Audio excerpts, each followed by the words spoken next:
All right, guys, so if y'all seen the previous video, you saw the two Chargers, the 79 or the 1969 and 1970 Dodge Chargers. Correct. And you saw the 1975 Ford F-250. This is probably not even the top car in your collection. Not the top car, but certainly the top car in my heart. In your heart. Oh, I love that. Heart, you know, maybe not, it's not number one on your list, but number one in your heart. So, that's right. Because you've got some really cool, for lack of a better term, toys.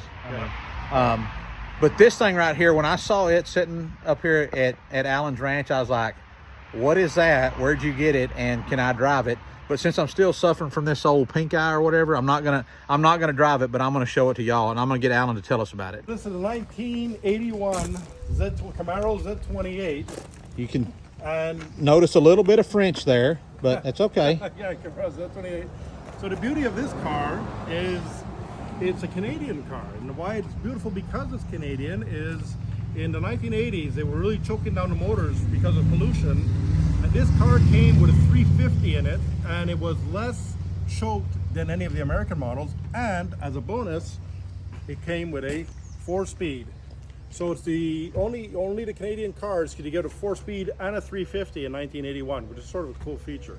That is Luckily, pretty awesome. even being Canadian, this car was not winter driven, so it has survived all these winters and all this time, and it's looking pretty good. And you told me that you kind of daily drive this rig, right? Absolutely. When I've got little errands to do or whatever, obviously don't drive it in the winter time, but when I've got errands and stuff to do, I take this out and go for a spin. I absolutely love it. Guys, look at this thing. You kind of have a rule, Alan, that you like to get a vehicle and you don't really want to do anything to it, right? I mean, Correct. But you said, did this car, you kind of broke your rule? You did have it painted after you got it just because it was Correct.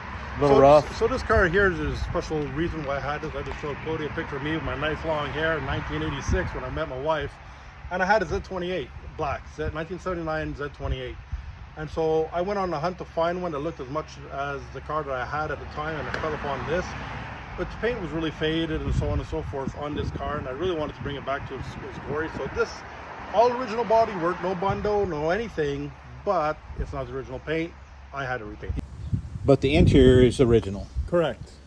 Look at this, guys. This is like a time capsule up here in the oddest of places, because, you know, up here in Canada is not really where I expect to find a car like this, right, or the other two, or that pickup. I mean, it's like, and especially in original condition like they all are, you know, maybe the one's a resto mod, but other than the rest of them are original. It's pretty cool. So, Alan, thank you for showing us around. I appreciate it. Good Yes, to see you sir. as well. Welcome back anytime, guys. Belle Province, Quebec. There we go. And y'all keep ranching.